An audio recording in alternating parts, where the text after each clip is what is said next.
This is News 25 with Deanna O'Donnell and Stacy Jensen. News 25, local news you can count on. News is brought to you by J.K. Nelson Law. Give them a call, 727-9900. Welcome and thanks so much for joining us here on News 25. I'm Deanna O'Donnell. And I'm Stacy Jensen. It's Monday, November 22nd. One investigator with the Nevada State Fire Marshal's office is in Pahrump trying to determine what sparked a deadly fire. One woman died Sunday night when she was unable to escape from a travel trailer parked at a residence on Belleville Road. Pahrump Valley Fire and Rescue Chief Scott Lewis says she was living there temporarily with her husband and dog. Just after 10 p.m. last night, we were dispatched for a report of a structure fire. As crews were responding, we were notified of a possible fifth-wheel trailer fire. There was a large orange glow in the sky in the reported area. Crews knew right away as soon as they were responding that they were going to be going to work. As we arrived on location, we confirmed a working structure fire that involved a approximately 38-foot fifth-wheel travel trailer that was still connected to a new Dodge pickup truck with an immediate structure exposure, which is a primary residence. Crews quickly determined that there was an occupant that had not made it out of that structure. They conducted a blitz attack, which means a large amount of water in a short amount of time, and quickly controlled that fire and went into a rescue mode. And find unfortunately that it wasn't a rescue, but more of a recovery. And so the scene was preserved pending the investigation. There were two occupants at the time of the fire and a dog. One of the occupants and the canine were able to get out because there was a preceding incident involving the dog that allowed that escape to occur. At this point in time, it appears to be a temporary residence, and they have been occupied here for several months, and with only a few months to go. Deputy State Fire Marshal O'Connell has been out here since the early morning hours. We've been working diligently to make a determination on this fire. A lot of work to be done yet, a lot of moving parts to this particular investigation, and we just extend our condolences once again to the families. This is our third fatal fire, as you know, within the last about 6 weeks. And we're stressing everyone to please use due caution and be extremely careful. And our hearts and prayers go out to the family. Well, the trailer was parked just feet away from that house. Flames spread to that structure, but Chief Scott Lewis says that damage was limited to the exterior. No one was inside that home at the time of the fire. A candlelight vigil is being held to honor the victims of Sunday's Waukesha Christmas parade incident. 5 people have died so far, and more than 40 were injured when a vehicle drove at a high rate of speed into a Christmas parade yesterday afternoon. The person driving the red SUV threw a series of barricades and barreled into the crowded parade route on Main Street at around 4:39 p.m. Police identified the suspect as 39-year-old Daryl Brooks, who is in custody now. Brooks says he was involved in a domestic disturbance just prior to driving his SUV through the parade. And Labor Secretary Marty Walsh provides an update on the U.S. Department of Labor's final rule increasing the minimum wage for hundreds of thousands of federal contractors to $15 per hour. In the Biden-Harris administration, we are committed to an economy that works for everyone. This work begins close to home by ensuring that workers on federal government contracts are paid a fair wage. That's why, in April, President Biden signed an executive order to increase the minimum wage for federal contract workers to $15 an hour. The executive order applies to workers on federal contracts in all 50 states and U.S. territories, and it begins on January 30th, 2022. It will be indexed in future years to inflation. It will eliminate the tip minimum wage for federal contract employees by 2024. It will ensure a $15 an hour minimum wage for workers with disabilities performing work in connection with covered contracts. And it will restore minimum wage protections to outfitters and guides operating on federal lands. The fact is, contract workers are essential workers and critical to the federal government. They clean and maintain federal buildings, keeping us safe. They provide health care for veterans and child care for our kids. They provide food services for military families, and they build and repair roads and bridges, and so much more. This executive order improves the economic security of their families and communities and makes progress towards reversing decades of income inequality. And it ensures that federal government leads by example, creating good jobs for workers all across our country. The BLM field office made a short presentation before the Public Lands Advisory Board last week to discuss several solar projects that are in the works for our area. One that's been approved and 3 pending approval. Brad Francis takes a closer look at what's being proposed. There are a total of 6 projects proposed along U.S. Highway 95 near Amargosa, including the Amargosa Solar Energy Zone, Virgo, Amargosa East, Solar 373, Amargosa West, and Amargosa Farms. Here in Pahrump, the 5,000-acre Copper Rays project and the Rough Hat Nye project are being discussed.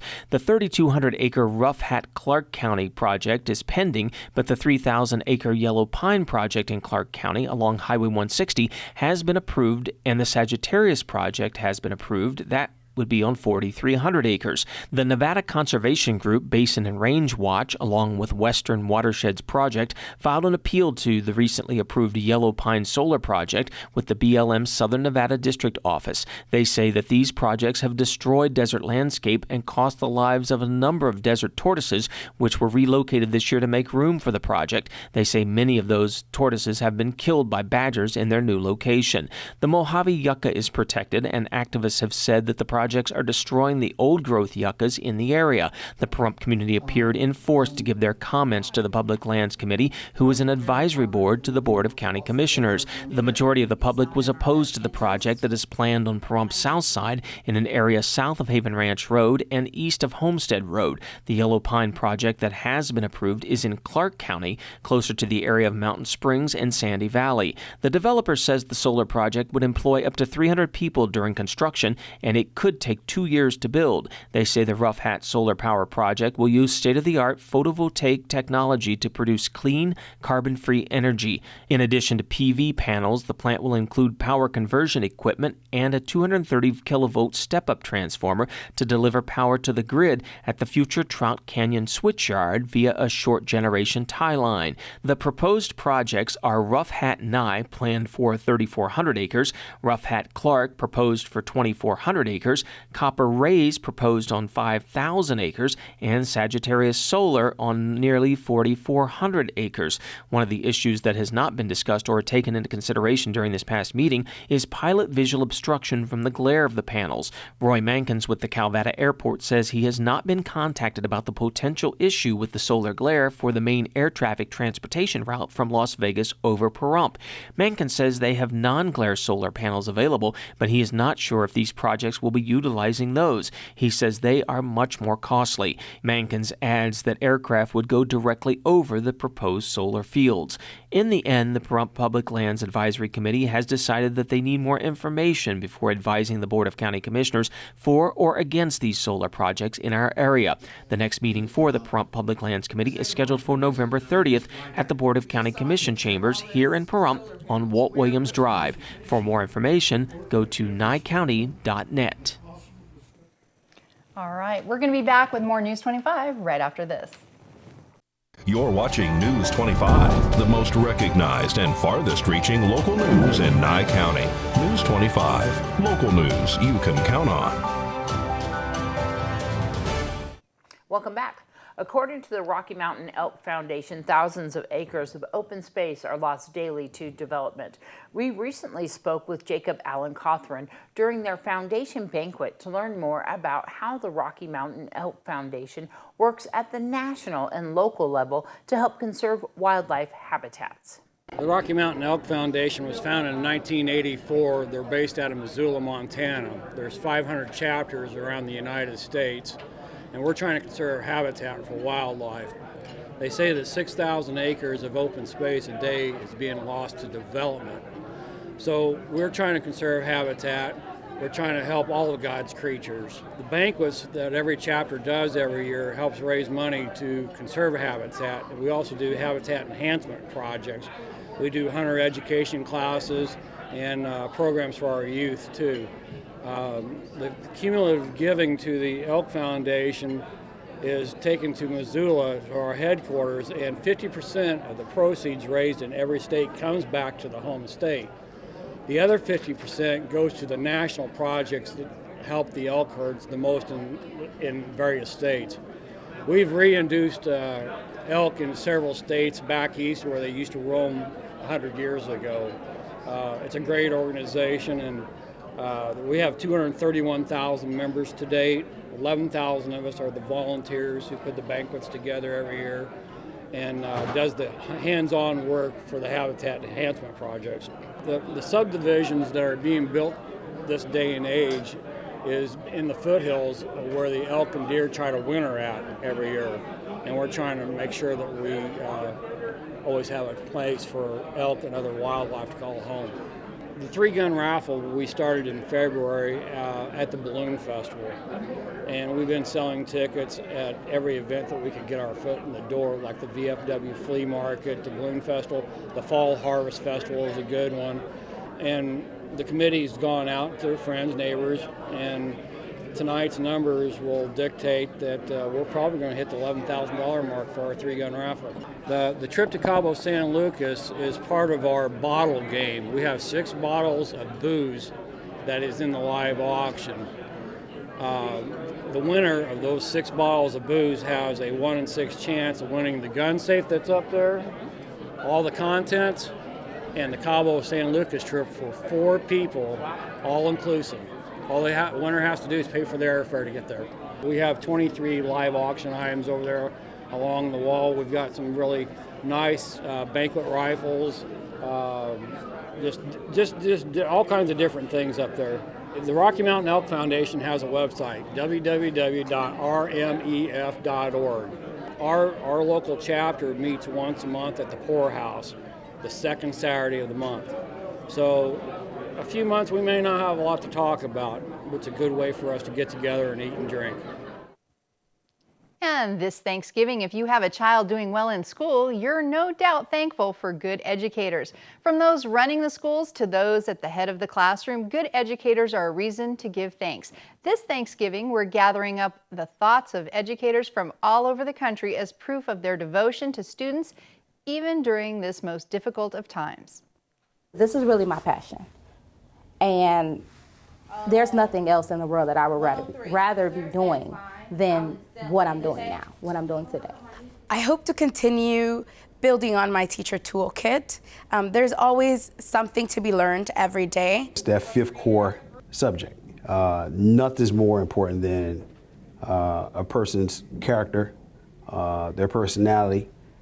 Do they have the right traits? Our goal is to get kids interested in science and technology. With action sports, there's already a ton of science involved. Skateboarding without physics wouldn't happen. I was that kid that didn't get math, but when I was passionate about something and I was building this ramp and it had to be perfect, I realized that math is so important. We want the students to feel that they're entering a space that is almost like their second home. How do you express that you are so grateful for being able to do the job you do and being able to volunteer and being able to, like, you are just grateful. You know, you want your life to be something that impacts others. That's what you want ultimately. And I think that's, you know, I think that's ultimately what God wants for you. I love my students. They're great. They work hard. They love to learn. You know, they love to read. They learn to love new things. They're so engaged. COVID, of course, transformed everything for us. And we will always be different because of COVID. And we feel we are better because of it. We were able to stay open. We were able to meet the needs of our students in the classroom. It's not so much what I want to gain, it's what I want to pour into individuals to help them understand the importance of this work, that it's not for the faint of heart, but it is rewarding at the same time. I always say education is my activism, right? Everybody has their thing that they do. And so education is, being a teacher is my way of giving back.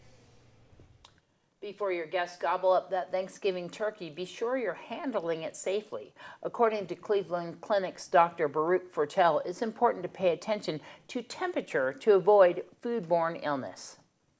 When you're defrosting a turkey or you're defrosting some frozen meat, it's always safer to defrost that in a fridge that's below 40 degrees because we really don't want it to reach between that 40 and 140, that room temperature, that danger zone, which is when the bacteria can grow. To avoid spreading bacteria, the USDA does not recommend washing or prepping your turkey in the sink. Instead, find a clean area on the countertop and be sure to wash your hands with soap and water before and after. You'll also want to disinfect any surfaces the raw turkey touched. While cooking, use a meat thermometer to ensure the turkey has a safe internal temperature of 165 degrees.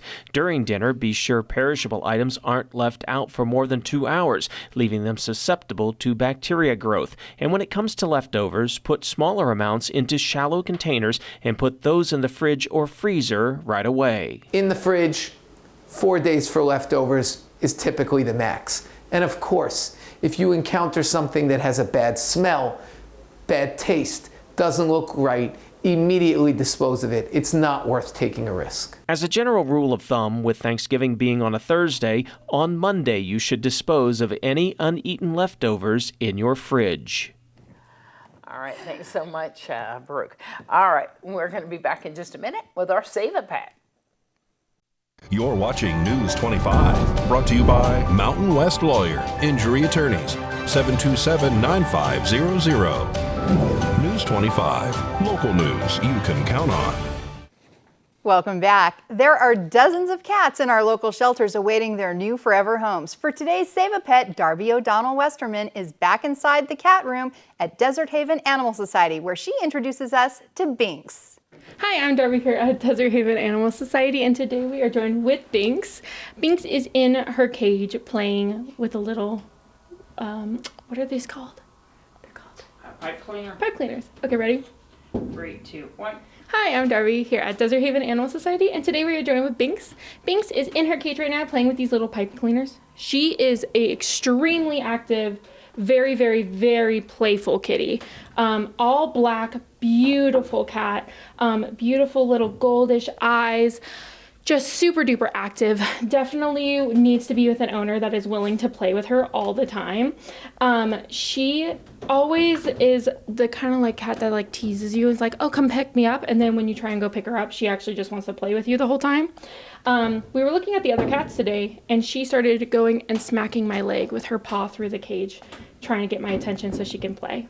If you want to come and see Binks or any of her friends here at Desert Haven Animal Society, you can give them a call at 775-751-7020, or you can look them up on their Facebook page at Desert Haven Animal Society. Bye, Binks! News 25 Weather Cam is brought to you by Lerner and Rowe Injury Attorney's Office in Pahrump. In a wreck, need a check? Call 702-877-1500. Well, it's beautiful sunset. Look at that out there. It's so beautiful. Look at those colors. We're going to have a beautiful sunset. We're going to have your weather from the desk when we return. News 25 weather is brought to you by Dairy Council of Nevada. The splash of cream in your coffee, the dollop of sour cream on your burrito, the melted toasty cheese on your pizza. Undeniably delicious, undeniably dairy. Enjoy what's real. Still got some great temperatures happening around our area. In Las Vegas, a high of 68 today, low tonight 49. Amargosa 70, 38. Beatty 65, 35. Death Valley 77 with a low tonight 49. Goldfield 56, 23. Tonopah just a little bit down there at 53 with a low tonight of 22. Carson City 55, 34. Fallon 53, 24. And Fernley, the lowest there in our area, 51 as your high today, low tonight of 29. And here today in Pahrump, we hit 61 degrees, partly cloudy skies with a low tonight of 46, winds out of the east, 4 miles per hour, and humidity 11%. Sunset 4:31. Tomorrow we're looking at 70 degrees with your low 40 degrees, partly cloudy skies still happening with your winds out of the south-southeast at 8 miles per hour, humidity up there at 16%, and sunrise 6:29 in the morning. And your 7-day forecast looks fantastic. We've got tomorrow once again that 70 with a low of 40. Wednesday and Thursday, Turkey Day, dipping down there just at 62 with your lows in the low 30s, coming up just a little bit on Thursday to 39. The rest of the week in your high 60s to low 70s, with just a little bit of breeze in the air, and of course they're at your low 40s, and just rising up just a little bit on Sunday and Monday to 47 degrees as your overnights. All right. Taking a look at some of our other announcements we have. Second Amendment Guns is still ready to get have their soft grand opening. That's happening on November 26th from 10 a.m. to 6 p.m. And let's see. They are located at 1360 East Basin Avenue. You know, this is something that people have been waiting a long time to open right there. That's that indoor shooting range. I know that they were asking for vendors. They're going to have all sorts of vendors and food and everything happening there. It's going to be a fun event, I think. I'm looking forward to going there. You know, there's another fun event that you're going to let everyone know about right now. That's right. Nye County's Coalition and the Community Thanksgiving Dinner is getting ready to host that. What's happening on, obviously, Thanksgiving. Well, that's at Nye Communities Coalition at 1020 East Basin Avenue, and that's happening from 11 a.m. until 2 p.m. That's that community Thanksgiving feast that they have every year, the Holiday Task Force puts on. I know that the Beatty seniors were having also an event, and we were seeing that graphic right there. So if anybody in Beatty is listening, we're going to tell you about that one. All right. That one is happening from 11:30 to 12:30 on Wednesday, the 24th. Make sure to reserve your table by today, actually. Donations are accepted. Help cover those costs. Call 775-382-3702. All right. Well, we'll see you back here tomorrow night. I'm Deanna. And I'm Stacy. Good night.